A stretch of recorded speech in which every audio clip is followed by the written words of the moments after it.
GoForThe2.com in with the Week 10 predictions.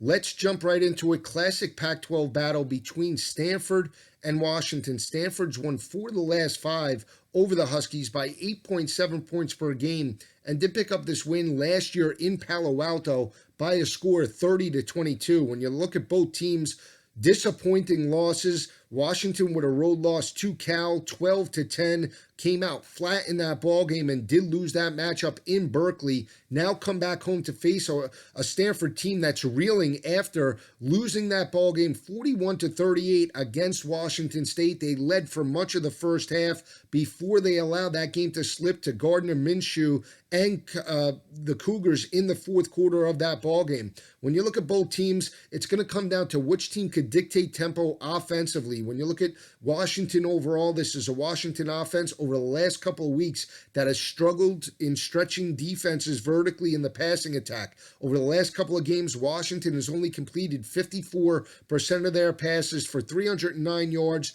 3 touchdowns and 2 interceptions. When you look at Jake Browning as a whole, he has completed 64% of his passes, over 2,000 yards, but hasn't been consistent in the passing attack each and every week. And when you look at the flip side for Stanford, their defense from a passing game perspective has been challenged vertically. Stanford's allowing 141 rushing yards per game, but more importantly is giving up 275 passing yards to opposing offenses. Stanford over the last couple of weeks in back-to-back games now has allowed 66 of 95 completions. That's well over 60% for 891 yards, 445 passing yards per game over the last couple of games with 5 touchdowns and 2 interceptions. This will be an offense in Washington that will look to attack Stanford's defense vertically. Stanford, when you look at their third down defense, they're allowing opposing offenses to convert 42% of the time. When you look at Washington, they're converting 41% of the time and do have a balanced rushing attack with Myles Gaskin that's averaging 177 rushing yards up against opposing defenses this year. Washington is averaging around 248 passing yards per game. When you look at the flip side for Stanford, they're a one-dimensional offense with their quarterback KJ Costello. Entering this ballgame, Stanford is only averaging 95 rushing yards per game and is averaging 247 passing yards against opposing secondaries. When you look at Costello, he has completed 66% of his passes, over 1,700 yards, 17 touchdowns, 6 interceptions. When you look at the offensive line as well for Stanford, that's going to be the matchup.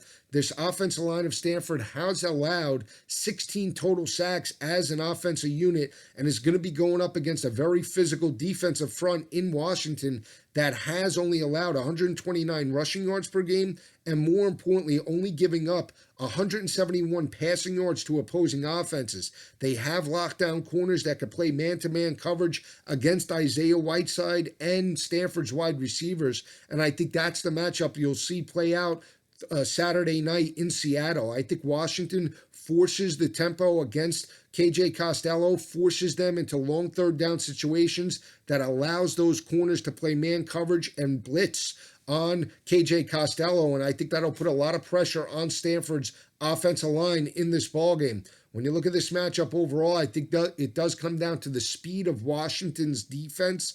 In my opinion, Stanford's not the same team that they were last year under David Shaw.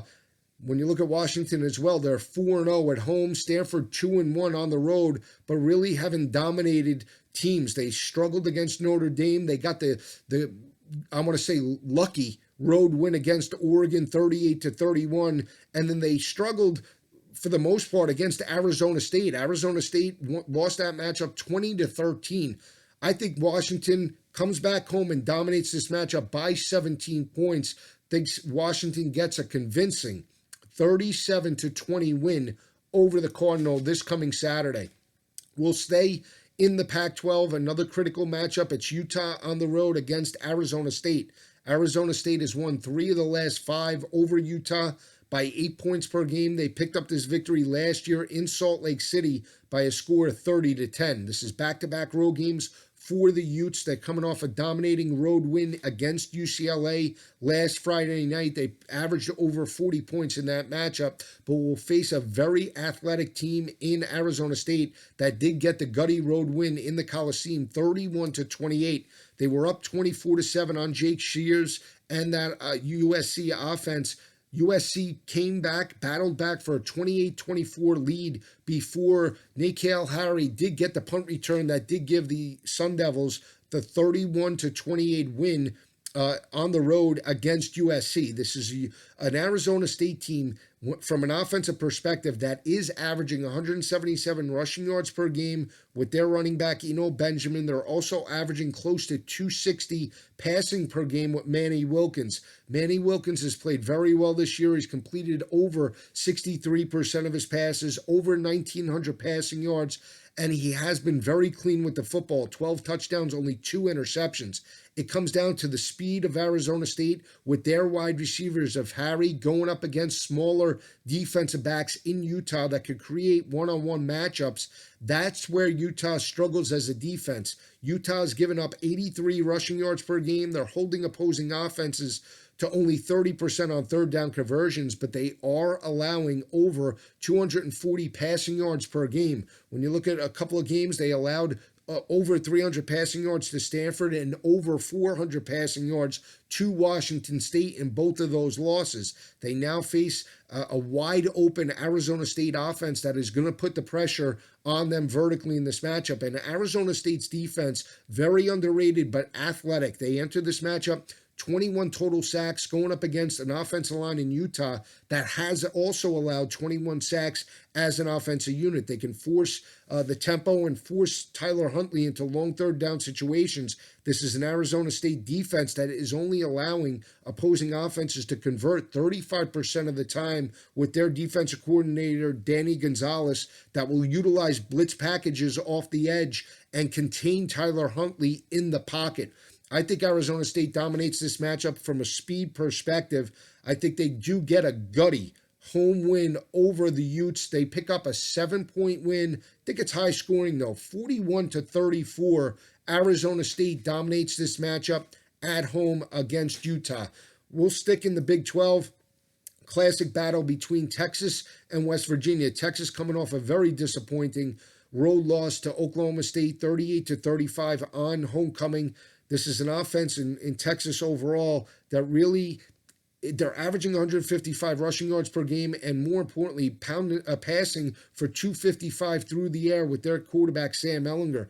He didn't make enough plays offensively to give his team an opportunity, a chance to pull out that victory on the road in Stillwater. But I think it comes down to the size and speed of the Texas wide receivers in Lil Jordan, Humphrey, and Colin Johnson that have combined for 92 receptions, over 1,300 receiving yards, and 9 touchdowns that are the difference in this matchup. We always hear about West Virginia, David Sills, and Gary Jennings, and rightfully so. Will Grier and this offense is averaging well over 30 points per game. He has completed over 70% of his passes for over 2,000 yards, 25 passing touchdowns. But the wide receiver matchups of Johnson and Humphrey up against smaller defensive backs against West Virginia, to me, is the difference. When you look at this matchup last year, this is the game that Will Grier, they jumped up early. He got hurt, and Texas ran away with this matchup 28-14. I think it's the physicality on the offensive defensive lines for the Longhorns. I think they step up in this matchup, run the football. This is a West Virginia defense that is allowing around 130 rushing yards per game and giving up around 230 passing yards to opposing offenses. They're coming off a dominating home win over Baylor, but now go on the road to face a Texas team that needs to pick up this win to keep their eyes on a possible Big 12 title. Look for Texas to run the football, force turnovers. They're +5 in turnover margin and are holding opposing offenses to 35% on third downs. That's the difference. Texas does get a gutty 40-30 home win over the Mountaineers this coming Saturday. We'll stay in the SEC.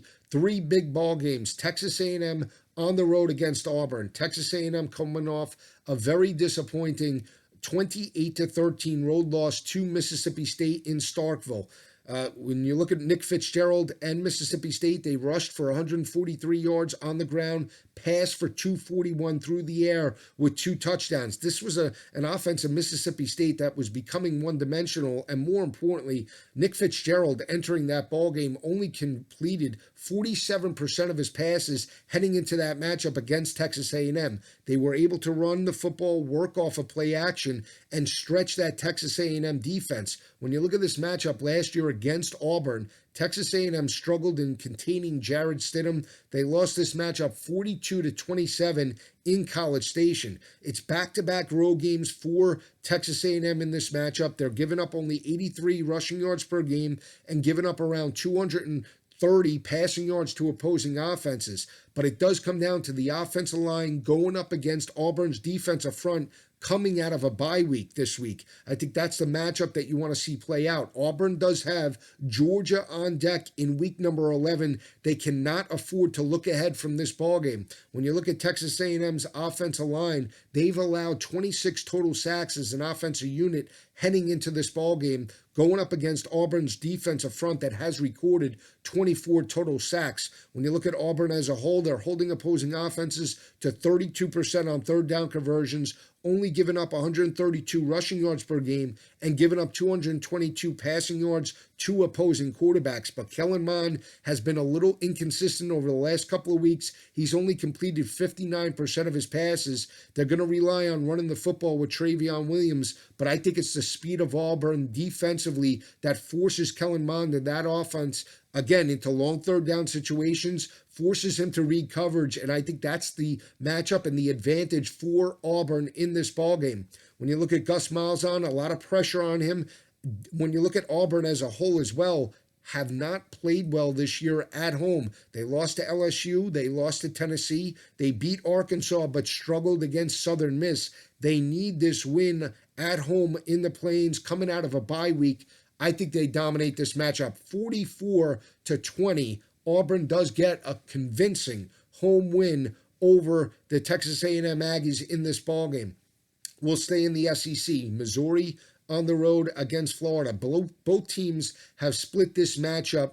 Missouri got a dominating home win last year, 45-16, with Randy Shannon as interim head coach, taking over for Jim McElwain. That was also the game that Malik Zaire did get the start at quarterback.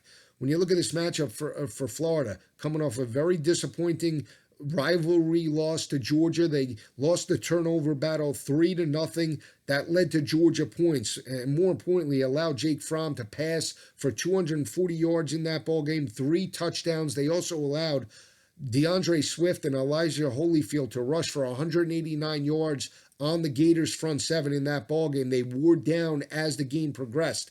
This is a Florida defense as a whole that's given up around 172 passing yards per game and only 160 rushing yards to opposing offenses, but will be challenged by the speed of Missouri in this ballgame. Missouri coming off a disappointing 15-14 home loss to Kentucky and Terry Wilson. They lost on the last play of the game on a passing touchdown to end the game and give the Wildcats the victory in Columbia.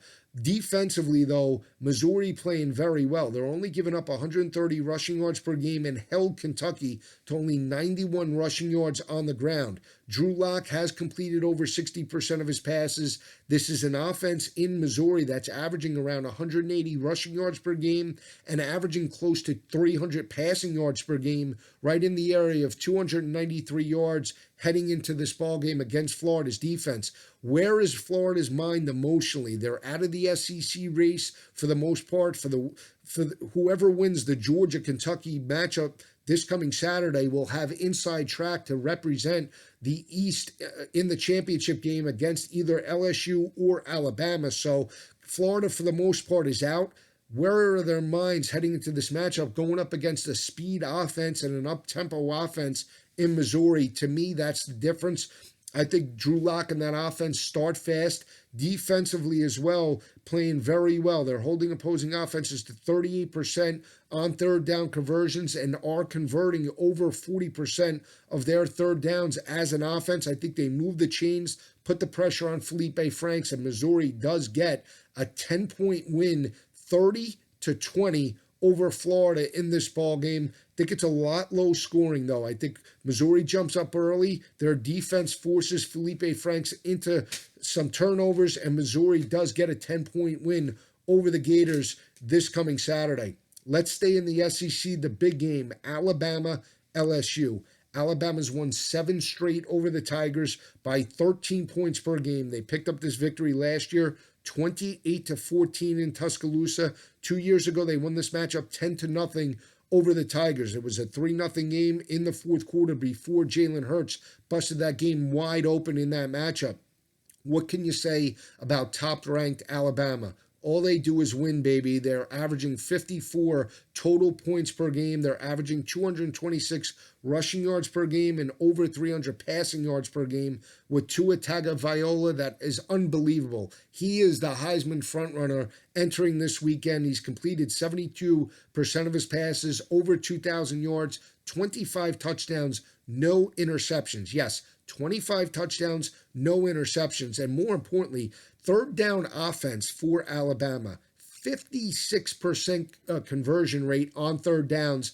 Offensive line has only allowed 5 total sacks all year long. When you look at the defense for Alabama, what can you say? They're giving up 114 rushing yards per game. They're giving up 199 passing yards per game. But more importantly, holding opposing offenses to 29% on third down conversions. They're plus 11 in turnover margin and do have 26 total sacks as a defensive unit. Going up against, again, a balanced offense in LSU that is averaging 190 rushing yards per game and passing for 197 through the air with their quarterback, Joe Burrow. When you look at LSU as a whole, offensively only averaging 38% on third down conversions, but will rely on their defense in order to keep them in this ballgame. When you look at LSU as a whole, holding opposing offenses to 122 rushing yards per game and only giving up 171 passing yards to opposing offenses. I think that's the matchup that you want to see play out in this ballgame. Can they force Tua into long third down situations? As a whole, LSU is giving up only 38% on third downs to opposing offenses.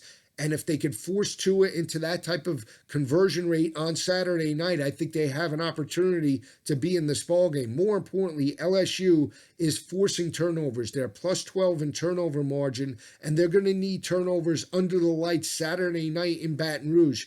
I think they get it, though. I think the ability for Grant Delpit and, more importantly, Greedy Williams to play man-to-man coverage against Jerry Jeudy and the Alabama wide receivers is the matchup. That'll allow Dave Aranda to utilize blitz packages off the edge. Even though Kevin White's not going to play in the first half of this ballgame, it won't matter. When you look at last year, LSU did get pressure on Jalen Hurts. They forced him and sacked him 4 times in that loss, 28-14. And LSU's offense outgained Alabama in Tuscaloosa last year. I know it's a different offense in Alabama in 2018, but to me, LSU will pull out all the stops, a lot of pressure on Eddie O to win this ball game. LSU does get a 28-24 home win over the Alabama Crimson Tide in this ball game Saturday night under the lights. Another Big 12 battle. It's Oklahoma State and Baylor.